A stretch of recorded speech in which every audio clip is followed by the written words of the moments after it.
안녕하세요. 자, 오늘 제대로 한번 파헤쳐 볼 주제는 바로 한국 부동산 경매의 아주 짜릿한 세계, 그리고 그 안에 숨겨진 진짜 위험한 함정, 유치권입니다. 바로 시작해 보죠. 여러분은 이게 뭐라고 생각하세요? 유치권이 걸린 부동산, 이게 말이죠. 잘만 하면 정말 대박 기회가 될 수도 있고, 아니면 진짜 투자금 전부를 날리는 덫이 될 수도 있거든요.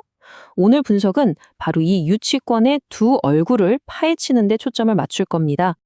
자, 첫 번째 이야기부터 시작해 볼까요? 여기는 정말 스릴 넘치지만 한편으론 엄청나게 위험한 부동산 경매 현장입니다. 여기서 투자자들이 단 하나의 법적 지뢰 때문에 애써 모은 보증금 전체를 허공에 날려버릴 수도 있는 곳이죠. 맞습니다. 그 무서운 지뢰의 이름이 바로 유치권이라는 거죠. 정말 꿈에 그리던 투자를 순식간에 악몽으로 바꿔버릴 수 있는 가장 큰 위험 요소라고 할 수 있습니다. 자, 그럼 이제부터가 진짜 핵심입니다. 우리가 어떻게 하면 가짜 유치권을 간파할 수 있는지 그 비결을 알려주는 아주 중요한 대법원 판례를 통해서 한번 파고 들어가 보죠. 사건은 이렇습니다. 어떤 건설회사가 있었어요. 이 회사가 땅 위에 있던 낡은 건물을 싹 철거하는, 그러니까 토지를 정리하는 일을 해줬는데 그 공사 대금을 못 받은 상황이었습니다. 이 회사가 여기서 아주 머리를 썼습니다. 꽤 똑똑해 보이는 수를 두죠. 예전에 못 받은 그 돈을 받아내려고 그 땅 위에 새로 번듯하게 지어진 건물에다가 떡하니 유치권을 행사한 겁니다. 이 그림을 딱 보시면 뭔가 이상한 점 혹시 눈치채셨나요? 보세요. 돈을 못 받은 이유는 토지를 정리한 것 때문인데 권리를 주장하는 대상은 뜬금없이 새 건물이란 말이죠. 이 둘 사이에 연결고리가 없다는 거 보이시죠?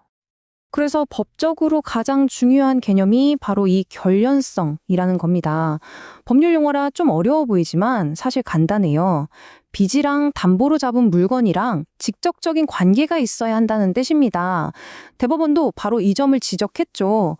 토지 철거비랑 새 건물이랑 무슨 직접적인 관련이 있냐? 결연성이 없다. 그래서 유치권은 무효라고 땅땅땅 판결을 내린 겁니다. 자, 그럼 이걸 우리 투자에 어떻게 써먹을 수 있을까요?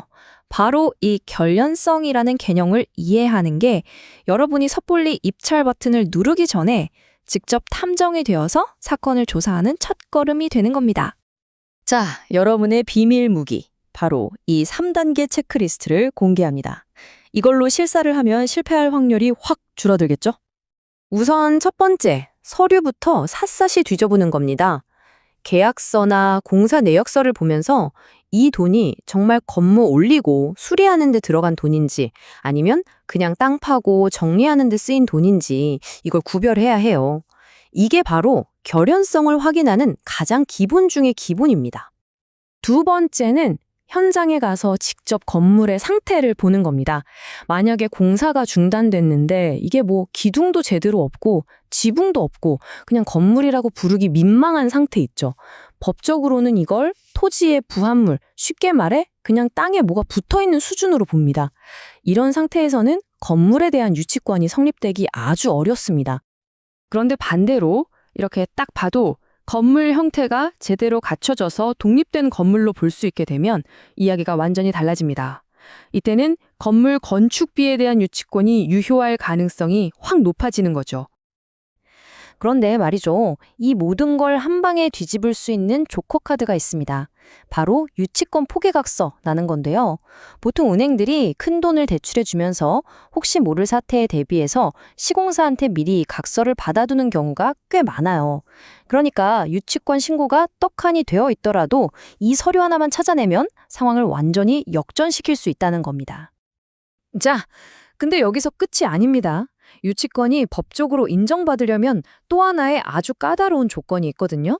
바로 점유에 대한 문제입니다.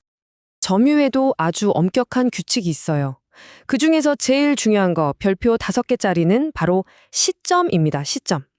법원에서 이 부동산 경매를 시작한다고 공식적으로 등기하기 전부터 점유를 하고 있었어야 인정이 돼요. 왜냐하면요. 경매 시작되니까 그때서야 나도 돈 받을 거 있는데 하면서 슬쩍 숟가락 얹는 걸 막기 위해서예요. 그 이후의 점유는 효력이 없습니다. 물론 그냥 현수막 하나 달랑 걸어놓는 이런 소극적인 방법은 안 되고요. 자, 근데 여기서 진짜 조심해야 할 게 있습니다. 아주 중요한 함정인데요. 설령 유치권의 일부가 진짜라고 해도 청구 금액 자체를 엄청나게 뻥튀기 하는 경우가 정말 허다합니다. 실제 공사비는 1억인데 3억, 5억 이렇게 부풀려서 신고하는 거죠. 그러니까 금액까지 꼼꼼하게 따져봐야 합니다. 이게 바로 현실적인 숫자입니다.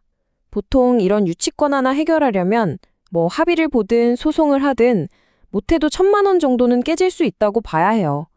그러니까 이 비용까지 미리 계산해서 입찰가를 써야 나중에 손해를 안 보는 거죠. 자, 지금까지는 유치권의 무서운 점만 얘기한 것 같은데 이제부터는 관점을 확 바꿔보겠습니다. 이 골치 아픈 유치권이 어떻게 우리에게 엄청난 기회가 될 수 있는지 말이죠. 오늘 이야기의 핵심이 바로 이겁니다. 법적으로 따져봤을 때 성립하지 않는 유치권, 즉 가짜 유치권을 구별하는 눈만 있다면 이 무서운 리스크가 오히려 엄청난 수익으로 바뀔 수 있다는 것. 이게 바로 전략적인 이점인 거죠. 왜냐하면 대부분의 사람들은 이 유치권 행사 중이라는 글자만 보고도 다들 겁먹고 도망가거든요. 근데 우리는 이게 사실 아무 힘도 없는 종이 호랑이라는 걸 알잖아요. 그럼 경쟁 없이 아주 싼 값에 좋은 물건을 가져올 수 있는 절호의 기회가 되는 겁니다. 오늘 이야기 어떠셨나요? 이제 유치권이 걸린 물건을 보면 더 이상 그냥 겁먹고 지나치지 않게 되실 겁니다. 오히려 어디 한번 볼까 하는 자신감이 생기셨을 거예요. 자, 이제 이 강력한 무기를 손에 쥐셨는데 앞으로의 투자에서 어떻게 활용하시겠습니까?